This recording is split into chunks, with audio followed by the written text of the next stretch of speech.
U.S. stocks ended higher Tuesday on investor relief that Federal Reserve Chair Jerome Powell refrained from commenting on rate policy in his first public appearance of the year.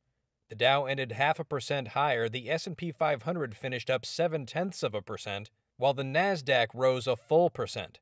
Powell said at a forum sponsored by the Swedish Central Bank that the Fed's independence is essential for it to battle inflation, but he offered no clues on future interest rate hikes.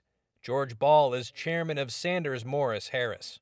He was quite careful not to say anything that would tip his hand or tip his hand differently as to monetary policy, so that there was no new light shed on what the Fed may do next.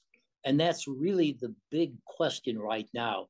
Everybody wants direction from the Fed, and that direction may be a year or a year and a half off.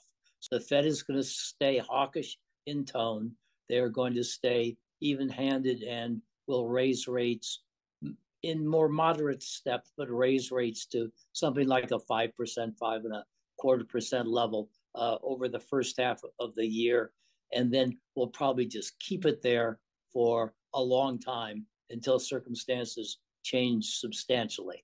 Tech shares, including Amazon and Microsoft, gave the S&P 500 its biggest boost on Tuesday. Shares of Broadcom fell but pared much of the losses by the close after a report said Apple plans to replace a Broadcom chip from its devices with an in-house design in 2025. Shares of investment bank Jefferies Financial rose a day after it posted its second-best year for investment banking revenue, and shares of Bed Bath & Beyond jumped more than 27% as retail investors speculated it could be a potential acquisition target and as short sellers closed out their bets on the stock falling. The struggling retailer on Tuesday also said it will lay off more employees in an attempt to reduce costs, a week after announcing it was considering filing for bankruptcy.